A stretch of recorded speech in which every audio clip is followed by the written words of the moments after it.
Story చెప్పేశారు రాజమౌళి గారు బయటికి అని ఒక స్టోరీ సర్క్యులేట్ అవుతుంది. డిస్కషన్లో భాగంగా బయటకు వచ్చినటువంటి పాయింట్స్ అన్నిటినీ కలిపి ఓ చోట అసెంబ్లీ చేస్తే ఒక కథ తయారైంది. అంటే రాముడి అంశగా ఇతని క్యారెక్టర్ని ఎస్టాబ్లిష్ చేస్తారా అనేది ఒకటి. దాదాపుగా షూట్ అయిపోయింది అనేది అర్థమవుతుంది క్లియర్గా. అది ఇంకేదో వర్క్లో ఉంది. ఈ లోపు ఈయన దీన్ని ప్రచారంలో పెట్టాలి అనే పనిలోకి దిగిపోయాడు. టాలీవుడ్ ఇప్పటి వరకు చూడని నెంబర్ చూడబోతుంది అనేది అయితే ఈ ప్రపంచవ్యాప్తంగా వాళ్ళు చెప్తున్నటువంటి ప్రతి దేశంలోనూ ప్రతి లోకల్ లాంగ్వేజ్లోనూ ఈ సినిమా ప్రజెంట్ ఉంటుంది. భరద్వాజ గారు, రాజమౌళి గారు మహేష్ బాబు కాంబినేషన్లో వారణాసి సంబంధించి స్టోరీ చెప్పేశారు రాజమౌళి గారు బయటికి అని ఒక స్టోరీ సర్క్యులేట్ అవుతుంది. అవును, చూసారా స్టోరీ? దాదాపు మనం అనుకుంటున్న లైనే, అది కొత్త లైన్ ఏం లేదు. అంటే ప్రజెంట్ బట్ ఆయన నోట్లోంచి ఆయన బయటికి చెప్పేశారు స్టోరీ అనేది. అవును, అది నడుస్తుంది. అంటే ఆయన ఒక బాలీవుడ్, ఆయన ఈ మధ్య కాలంలో నెమ్మదిగా ఇంటర్వ్యూల కార్యక్రమం ఓపెన్ చేశాడు. అవును, హాలీవుడ్ మీడియాకి ఓపెన్ చేశాడు, అలాగే బాలీవుడ్ మీడియాకి కూడా ఓపెన్ అయ్యాడు ఆయన. ఆ సందర్భంగా వాళ్ళతో జరిపినటువంటి డిస్కషన్లో భాగంగా బయటకు వచ్చినటువంటి పాయింట్స్ అన్నిటినీ కలిపి ఓ చోట అసెంబ్లీ చేస్తే ఒక కథ తయారైంది, ఒక స్కెలిటన్. ఆ స్కెలిటన్ ఇప్పుడు సర్క్యులేట్ అవుతోంది. ఏంది అది? ఆ సర్క్యులేషన్లో ఉన్నటువంటి స్కెలిటన్ గొడవ ఏంటంటే, మహేష్ బాబు శివభక్తుడు ఈ సినిమాలో, అది మనం అనుకుంటున్నదే మొదటి నుంచి. అది విజువల్ కన్వే చేశారు, విజువల్గా కూడా ఆ రోజు ప్రదర్శించాడు ఆయన. అయితే ఈ శివభక్తుడు ఒక డీల్లోకి వెళ్తాడు. ఆ డీల్లో ఒక, అంటే ఎవరో ఏదో కోరతారు అక్కడ, ఏదో వాళ్ళు కళాఖండం ఇలాంటివి రాస్తున్నారు, కానీ ఇంకేదైనా అయి ఉండొచ్చు. వాళ్ళు ఒక జెన్యూన్ రీజన్ కోసం ఇతన్ని అప్రోచ్ అవుతారు, దాన్ని సాధిస్తే తప్ప కుదరదు అని. ఇది మనకు ఆల్రెడీ ఇలాంటి ఎలిమెంట్ జగదేక వీరుడు అతిలోక సుందరిలో కనిపిస్తుంది. ఆ పాపను కాపాడటానికి అక్కడికి వెళ్ళి మానస సరోవరంలో నుంచి బలాన్ని పట్టుకొస్తే తప్ప ట్రీట్మెంట్ కుదరదు అంటే బయలుదేరతాడు ఈయన. అలాంటి ఒక సాహస యాత్రే ఉంటుంది దీనిలో కూడా. ఆ కోరినటువంటి వాళ్ళు ఆ తీసుకొచ్చేటువంటి దాన్ని ఇంకేదో ప్రయోజనాలుగా వాడాలనుకుంటున్నారు అనే విషయం ఇతనికి మధ్యలో తెలుస్తుంది. తెలిసిన తర్వాత ఏం చేశాడు అనేది మిగిలిన కథ, అది తెర మీద చూడాల్సిందే అని కంక్లూడ్ చేస్తున్నారు. అదొకటి, దానికి తగ్గట్టు టైం లైన్ ట్రావెల్ కూడా ఉంది. అదే, ఇది సాధించడం కోసం అతను మూలాల్లోకి వెళ్తాడు. ఆ మూలాల్లోకి వెళ్ళటం అనే దానిలో త్రేతాయుగం దాకా ట్రావెల్ ఉంటుంది ఇతంది. రాముడు గెటప్, ఈ ట్రావెల్లో ఆయన రాముడిగా కూడా కనిపిస్తాడు. అంటే రాముడి అంశగా ఇతని క్యారెక్టర్ని ఎస్టాబ్లిష్ చేస్తారా అనేది ఒకటి.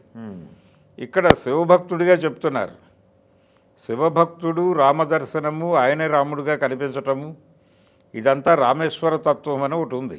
ఆ రామేశ్వర తత్వాన్ని తీసుకొచ్చి దీనిలో ఏదో కొంత నడిపించే ప్రయత్నం చేస్తున్నారు అనేది అర్థమవుతోంది. ఓకే, దీంతో పాటు ఈ టైం ట్రావెల్, అలాగే గ్లోబ్ ట్రావెల్ కూడా ఉంటుంది. ఆయన ప్రపంచము యాత్ర చేస్తాడు, పౌరాణిక యాత్ర చేస్తాడు. ఈ రెండింటినీ కలిపి ఒకే టైం లైన్ మీద మనకు చూపిస్తాడు ఈయన. ఇది ప్రధానంగా కథ.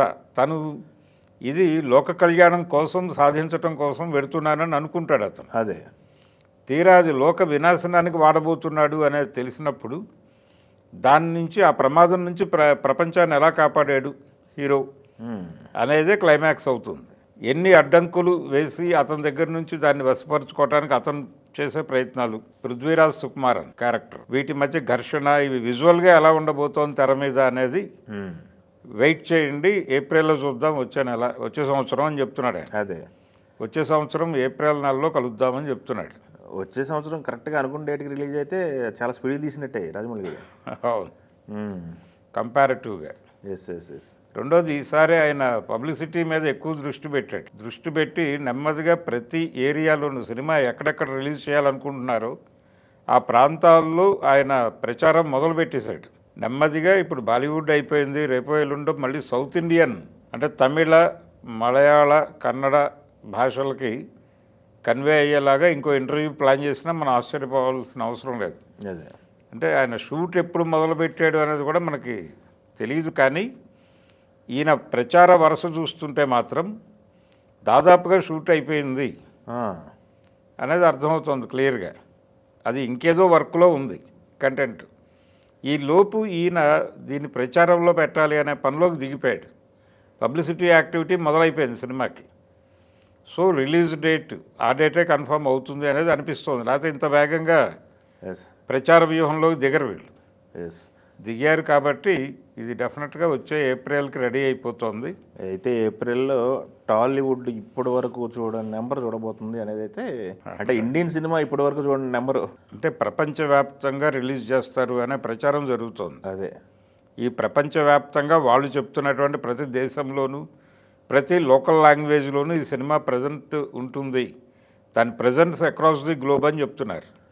ఈ ప్రజెన్స్ అక్రాస్ ది గ్లోబ్ అనేది కూడా ప్రాపర్గా వర్కౌట్ అయిపోతే అప్పుడు కొత్త నెంబరే క్రియేట్ అవుతుంది. ఇప్పటి వరకు దంగల్కు ఉన్నట్టుంది కదా 2300 దంగల్ కూడా నిజానికి అది చైనాలో కొంత అడ్వాంటేజ్ అయింది ఆ సినిమాకి. అదే ప్రపంచవ్యాప్తంగా. అవును, చైనాలో కొంచెం ఎక్కువ డబ్బులు తెచ్చుకోవడం వలన అది గ్లోబల్ మార్కెట్ సినిమా చాలా బిగ్ రెవెన్యూస్ కొట్టిన సినిమాగా నిలబడి ఉంది.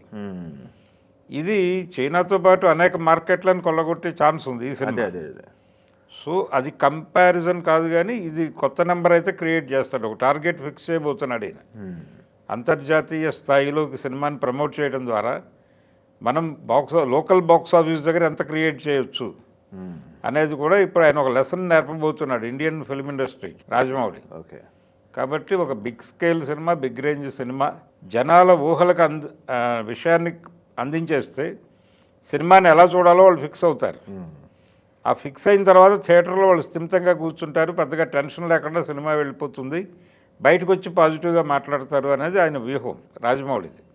మొదటి నుంచి దాన్నే అనుసరిస్తున్నాడు, ఏది దాచిపెట్టి ఉంచాలని అనుకోడు. అదే ఇది నా కథ, నేను ఎలా తీస్తానో వచ్చి చూడండి అంటాడు. ఛాలెంజ్ అది. అంటే ఇందులో ఏం లేదు, ఇతను తెర మీద దీన్ని ఎలా చెప్తాడో చూద్దామనే క్యూరియాసిటీతో జనాలు థియేటర్కి వస్తారు. అదే అలా రప్పించడం కోసం ఒక వల వేశాడు ఇప్పుడు. మరి ఈ వలలో దాదాపు అన్ని చేపలు పడతాయి. సో థియేటర్లను నింపే పని మొదలైంది. అదే. ఏ రేంజ్ వసూళ్ళు వస్తాయనేది చూద్దాం.